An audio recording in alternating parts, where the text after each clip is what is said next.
Il y a plusieurs années de ça, on recevait en studio Yves Robillard, fabricant manuel de canots en cèdre. Et ça a suscité énormément d'intérêt de votre part, puisqu'évidemment, cette méthode de fabrication ancestrale-là est de moins en moins présente, et avec raison, parce que ça demande énormément de temps et surtout beaucoup d'expérience. Et à ce moment-là, on avait demandé à M. Robillard jusqu'où il pouvait pousser le développement de ces canots, à savoir si on était capable d'avoir un espace habitable dans un canot. Bien, savez-vous quoi? Il l'a réalisé, et on l'a avec nous autres aujourd'hui.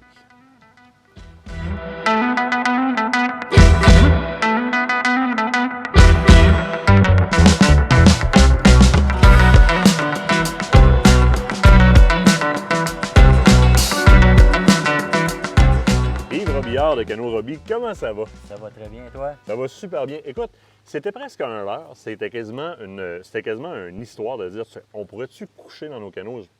Martin, je vais le faire. Là, pendant un petit bout de temps, la COVID, puis etc. Puis à un bon moment donné, il y a le téléphone sonne, fait comme, hey Martin, le canot est prêt. Le canot est prêt. Ouais, j'ai fait le canot habitable. Chez Canot Roby, là, la limite, elle existe juste là-dedans. Tu es capable de créer ce que tu veux parce que tu travailles à la main. Il y a toujours place à l'amélioration, à l'invention. Ça, c'est un prototype que j'ai fait. L'idée m'a passé pendant la COVID. Ça peut être un loisir Oui. qu'on ne connaît pas tellement avec des petites embarcations. Puis je peux en faire, ça c'est tout petit, bon pour 2 personnes, coucher 2 personnes, mais il y a 14 pieds. On peut en faire jusqu'à 24 pieds, 6 pieds de largeur, beaucoup plus haut, avec beaucoup plus de confort, idéal pour les loisirs, idéal pour la chasse aussi. Parce que là, on va le définir. La base de cette embarcation-là, c'est ce qu'on avait déjà présenté avec toi en studio, c'est-à-dire un canot tout fait de cèdre à la main. C'est-à-dire que la majorité du bois qu'on voit là, c'est du cèdre, à l'exception, tu me dirais, d'armature, quilles, etc. Tu utilises le chêne? Le chêne ou le frein. OK. Toujours les deux. Tu vas chercher une rigidité avec cette Oui, essence-là, c'est dans le ça. fond? Pour donner du corps à l'embarcation. Le cèdre n'a pas beaucoup de corps pour les parties maîtresses, fait qu'on y va avec le chêne ou le frein. Donc là, il y a vraiment comme un franc-bord, un dessous qui est fait avec le chêne. On vient mettre des lisses à l'intérieur qui viennent comme rassembler le tout. Méthode de travail ancestrale à laquelle tu t'adonnes encore.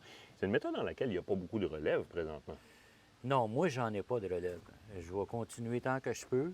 Puis peut-être que je vais trouver une relève un jour, j'en ai aucune idée, mais ça s'annonce pas très bien parce que le monde s'en vient de plus en plus rare, ceux qui connaissent ce type de fabrication-là. Okay. Tu sais, l'industrialisation, nécessairement, laisse dans l'oubli cet artisanat manuel-là, qui est le travail du bois, parce qu'il y a énormément de travail là-dedans.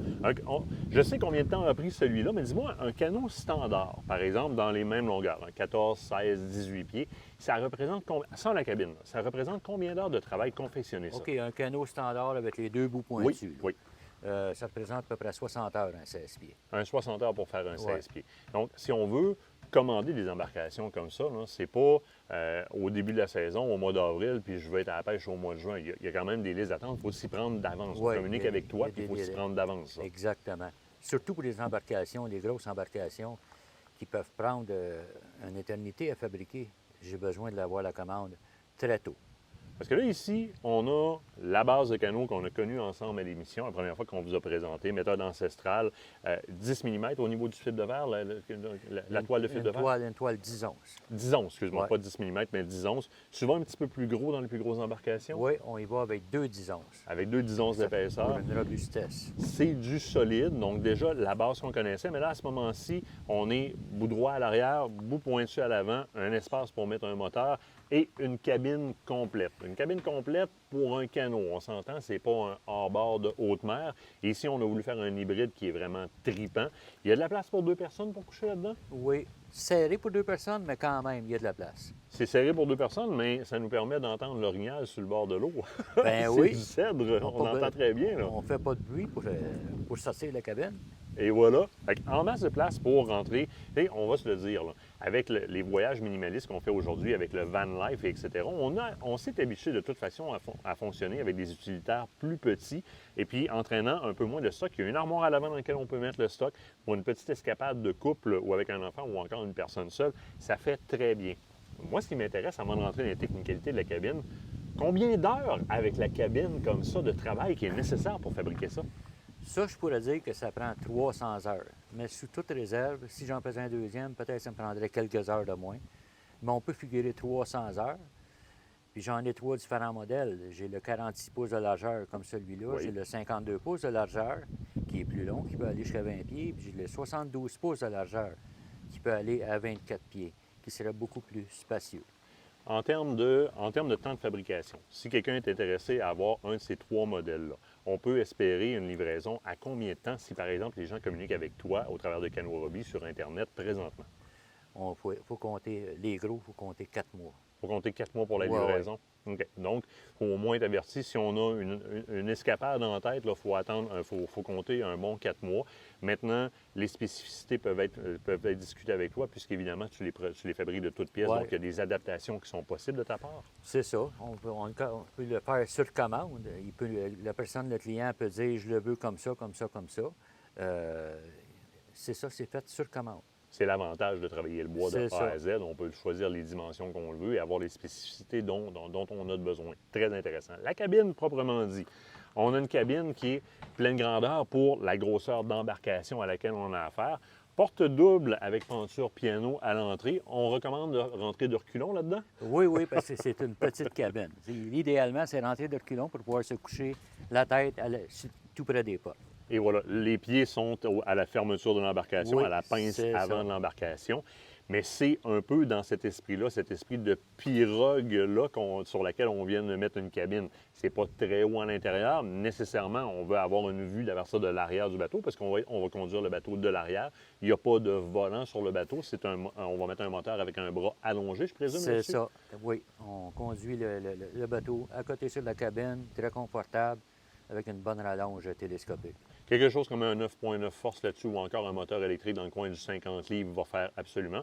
On va recommander le moteur électrique parce que là, on est dans un canot en cèdre. On a quelque chose qui est très silencieux. Quand ça coule sur l'eau, on a le flacotis de l'eau et c'est tout. On va avoir quelque chose qui ne vient pas trop brimer cette expérience-là. Fait idéalement, on va y aller avec un moteur électrique là-dessus, avec une rallonge. Idéalement, moteur électrique. On peut aller jusqu'à 9.9, mais c'est pas nécessaire. 2.5 force serait en masse. 2.5 à gaz ou un moteur électrique, c'est amplement suffisant. La cabine est munie d'un auvent, donc on peut aller Ouais. chercher de l'aération parce que les vitres de côté et arrière ne sont pas ouvrables. Évidemment, Non. on ne veut pas qu'il y ait d'eau qui rentre et des problèmes de scellage. Donc l'aération se fait par le dessus et par les portes qu'on peut laisser ouvertes définitivement. Dans mon cas, j'opterais probablement pour une petite batterie aux ions de lithium, quelque chose comme une 100 ampères que Voltium nous offre pour mettre à l'intérieur, question d'avoir un petit inverteur et me permettre d'avoir un petit peu de courant à l'intérieur pour charger mes trucs, faire fonctionner mes sonores, Ouais. etc. Ce serait amplement suffisant. On pourrait se rallonger un fil pour venir jusqu'au moteur électrique, question de ne pas avoir la batterie dans les jambes à l'arrière. Maintenant, le dessus de la cabine n'est pas fait pour monter dessus dans ce cas-là.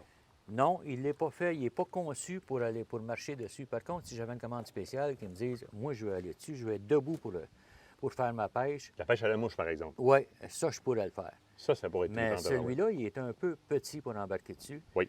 Mais dans l'autre modèle de 52 pouces ou de 72 pouces, je pourrais le faire rigide, qu'on peut embarquer 2-3 personnes dessus sans aucun danger de briser quoi que ce soit. Là.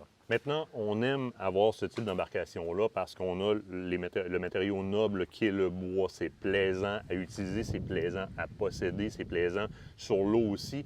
Mais à comparer aux matériaux d'origine de synthèse, donc le plastique, le fibre de verre, et etc., il y aura quand même un entretien qui leur est fait de la part du propriétaire pour conserver l'état de ce canot-là. Oui, il y a un entretien minime qui est nécessaire parce que le soleil et les rayons UV, ce sont le pire ennemi du vernis, du fibre de verre, mais surtout le vernis qui doit être repris toutes les quelques années d'intervalle s'il est exposé au soleil. Plus il est exposé au soleil, plus il va demander d'entretien rapidement. Si la personne fait un bon remisage et toujours à l'intérieur quand ça ne s'en sert pas, ça va prendre plusieurs années avant qu'on ait besoin d'y toucher. Maintenant, c'est quand même une largeur qui va me permettre une certaine stabilité. Donc, même les gens qui sont peut-être moins habitués au canot, puisque le canot est un petit peu plus versant, là, on a un petit peu plus de largeur. Le poids de la cabine amène une certaine stabilité aussi. Oui. Je vais m'attendre à quelque chose qui est plus stable qu'un canot standard. Oui, oui, il va coucher tout de suite, le bateau. Et voilà. Et voilà. Il va prendre la vague beaucoup mieux aussi. Donc, Oui. on va moins se faire brasser à l'intérieur, on va le dire entre parenthèses. Et de toute façon, ici, on est à partir d'une motorisation. Donc, c'est beaucoup moins compliqué parce qu'évidemment, ramer à partir de l'arrière comme ça pourrait devenir compliqué. C'est pas l'idéal. Écoutez, c'est une merveille, littéralement. Vous voyez, encore une fois, le travail ancestral du bois qu'on tente de faire survivre, puisque l'industrialisation vient un petit peu voler ce savoir-là, et des gens comme toi réussissent à faire perdurer ça. On va espérer que tu en fasses encore longtemps, parce que c'est le genre de produit qui est adoré des Québécois. Ça demande un peu d'entretien, mais des enfants, une femme ou encore un homme dans la vie aussi demandent d'entretien. On les aime et c'est pour ça qu'on le fait. On fait la même chose avec des matériaux nobles comme ça.